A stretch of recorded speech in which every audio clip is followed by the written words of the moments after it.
Hello everyone, welcome to Aviation for CLAT and other law exams. So, hope you all are fine. Today we will be discussing about some topics that you can see on the board. So, today's topic will be focused on strict liability and absolute liability. So, on our previous videos we have discussed on vicarious liability. So, you will find videos where you will see vicarious liability concept. But what is strict liability and absolute liability? So, we have discussed vicarious liability, and vicarious liability is the exception to the natural rule. Vicarious liability is the exception to the natural rule. So, today we will be discussing what is the natural rule. Today we will be discussing what is the natural rule, which is the exception, that is the vicarious liability. So, what is strict liability then? Now, you can see no fault liability. Strict liability is also called no fault liability. So, by the name only you can guess that no fault means the person who is liable has no fault in his part. So, on the part of the person who has been accused has no fault because of that wrong. So, the person has no fault of his own. So, the person was not guilty. This is strict liability, which is also called no fault liability. So, let us read out. There are situations when a person may be liable for some harm, though he is not negligent in causing the harm, or there is no intention to cause the harm. So, there are some situations where you will find that a person who is liable for some harm or some wrongful act, a person who is liable for some wrongful act, maybe he was not negligent in nature, maybe he was not negligent in causing the harm, he was not having an intention to cause that harm, he did not have any intention.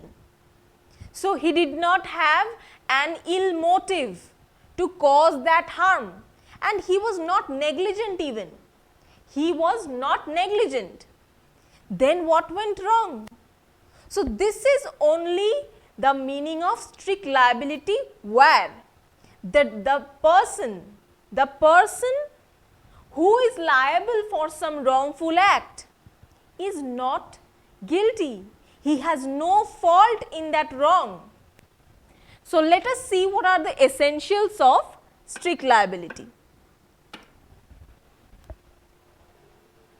So, let us see what are the essentials of strict liability.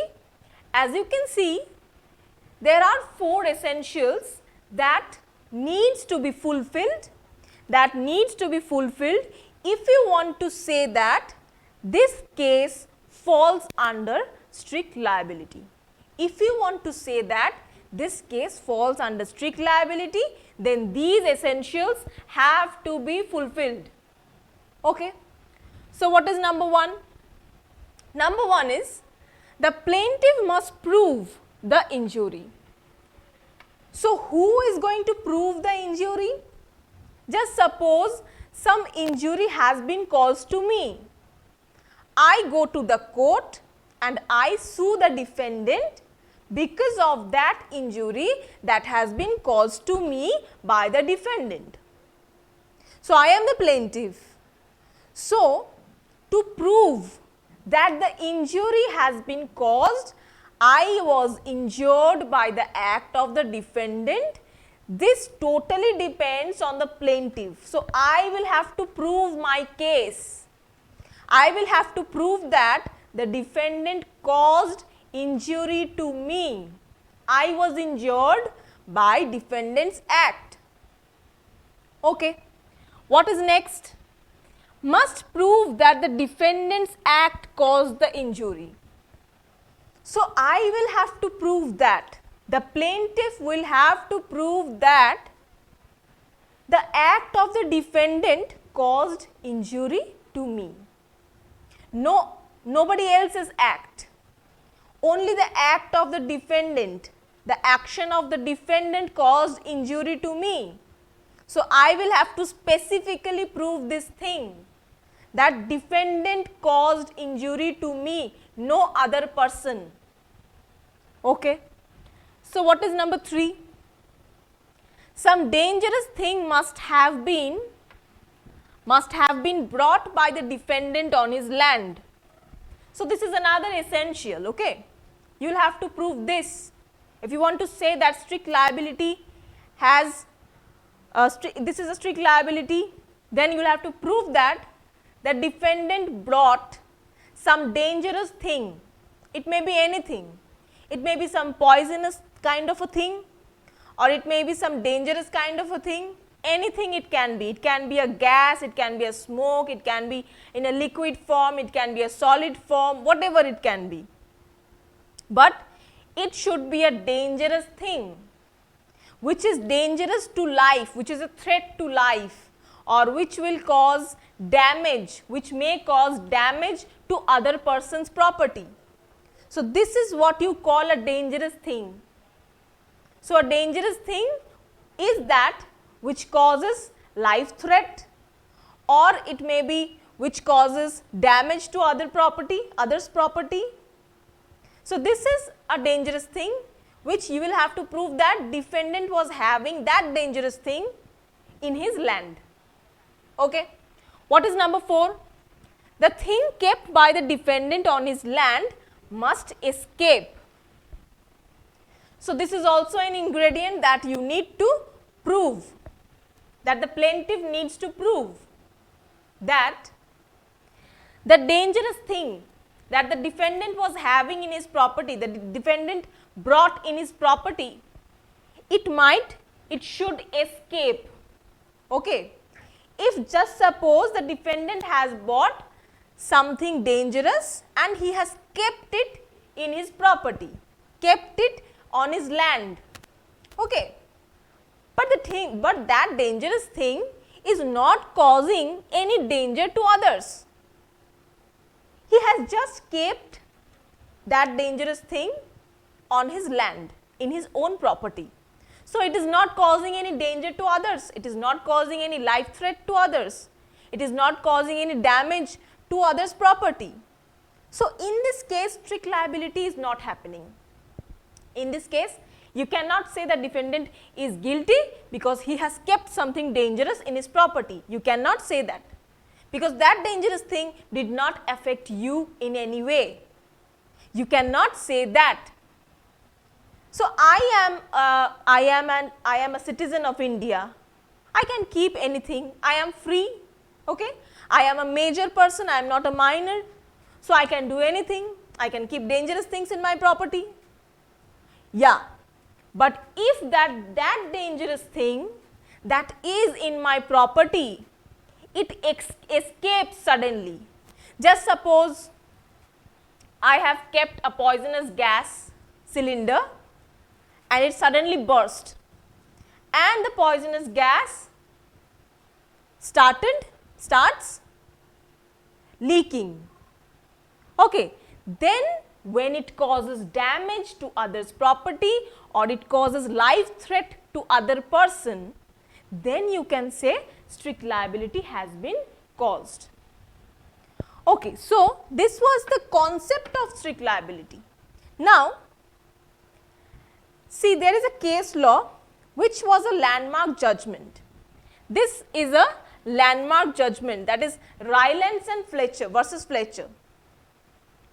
So, this case you are going to get everywhere when you read about strict liability.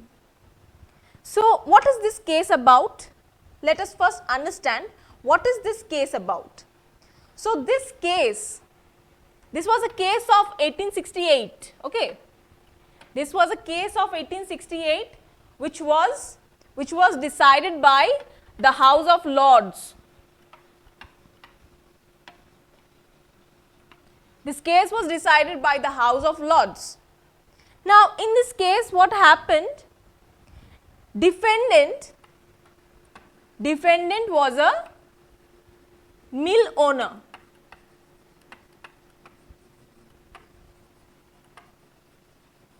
The defendant was a owner of a mill. Okay? Defendant was the owner of a mill. Now what happened? Now what happened that the defendant constructed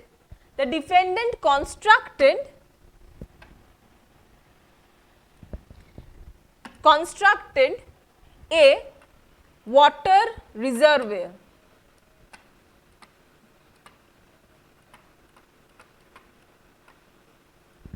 The defendant constructed a big water reservoir in his land, in his property. Why? Because there was some problems regarding water supply. So, to have a good water supply, the defendant constructed, because he was having a mill, he needed water more, he needed a good supply of water every day. So, he thought that let me construct a water reservoir in my own land. Okay. So, he constructed a big water reservoir and he appointed independent contractors and engineers to construct this water reservoir. And these independent contractors and the engineers constructed the water reservoir. And while constructing the water reservoir, while excavating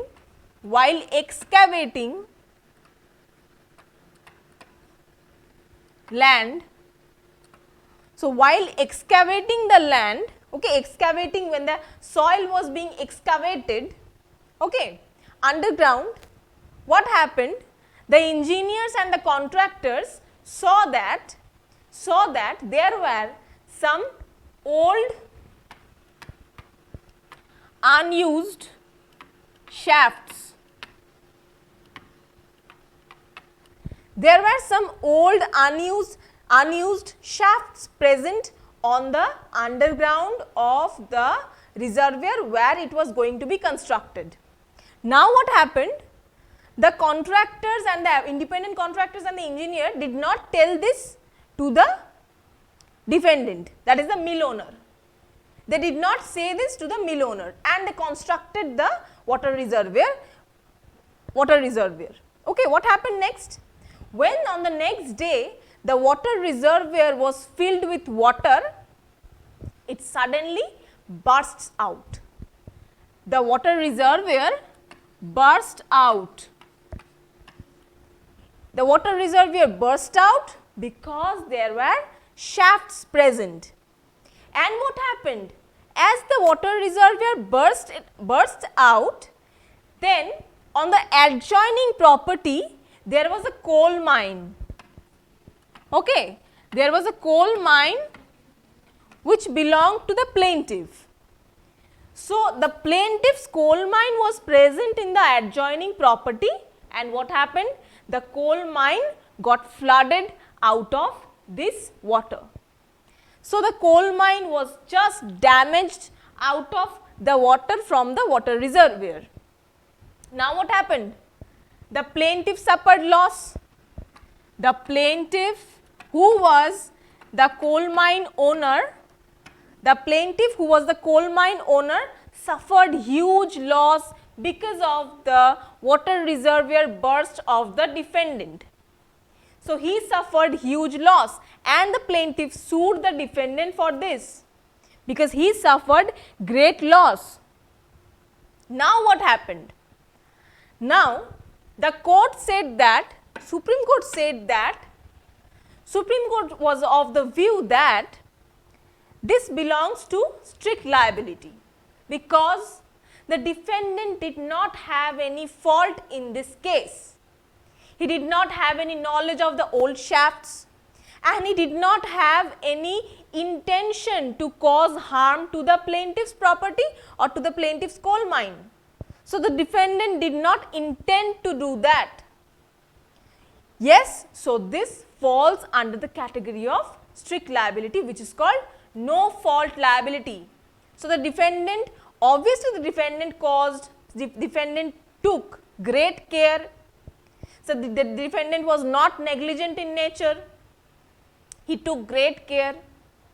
But the problem is just that the engineers did not tell the defendant that you should not construct this water reservoir. Why? Because old shafts may burst out. Okay. So, there is no fault in the part of the defendant. So, this was about Rylance and Fletcher.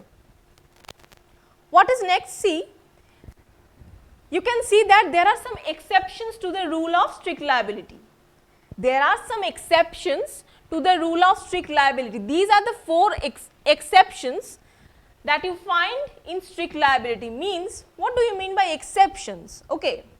Just suppose you have stuck in a case of strict liability where you are liable, you are the defendant in that case. So, these are the exceptions which the defendant can take. Defendant can take the defense. Okay. Defendant can take the defense of these exceptions. Means you are stuck in a case of strict liability, you can take the defense of these 4 things. What are they? The plaintiff's, it is plaintiff's own default. So, you will have to prove that the default has been caused by the plaintiff only. Okay. Now, what is act of God or vis major? So, you will have to prove that it is the act of God, means it was a natural calamity. Okay. I could not do anything. Another thing is concept of the plaintiff. You can prove that the plaintiff consented. Okay. Another thing is act of third party. You will have to prove that this act was done by a third party. I am not involved. So, these are the 4 defenses that you can take to come out of a case of strict liability. Now, then what is an absolute liability? Then what is an absolute liability? See, absolute liability is just the updated version of strict liability. You can say it is an updated version of strict liability.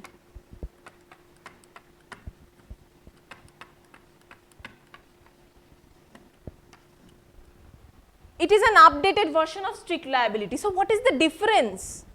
What is the difference? Absolute liability, okay, just let me tell you. So, you can see MC Mehta versus Union of India. So, what happened in this case, MC Mehta versus Union of India? This is also called oleum gas leak case.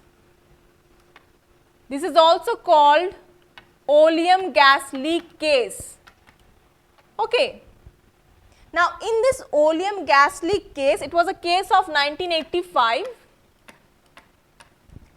So, in this case what happened? So, previously, before this case, before MC Mehta versus Union of India, Supreme Court used to deal with strict liability.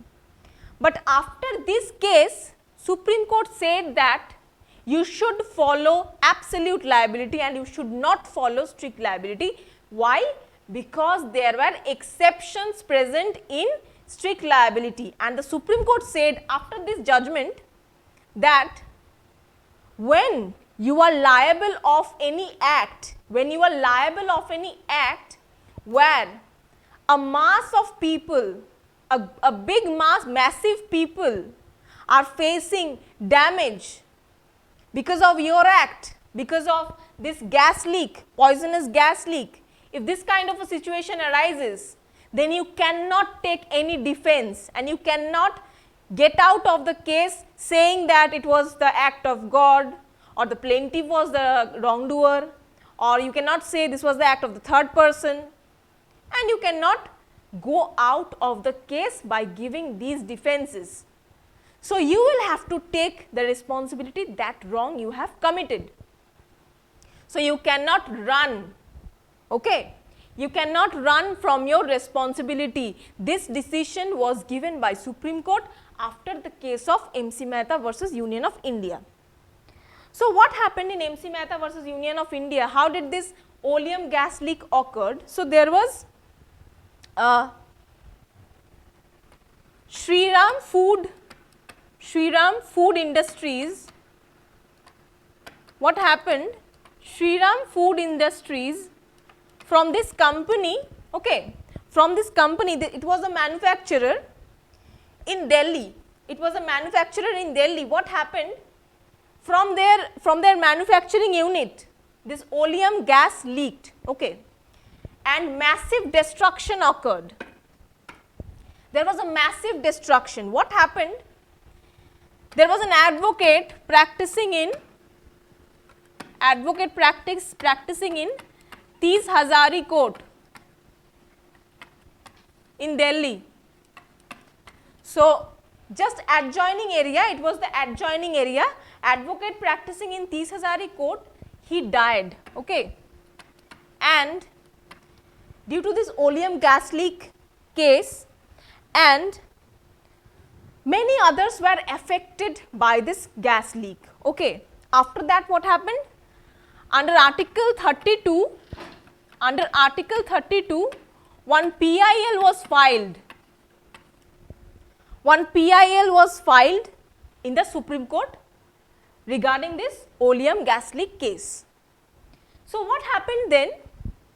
After this judgment, the Supreme Court said that if you are guilty of this kind of an offence where the community is affected, a large number of people is affected, in that case,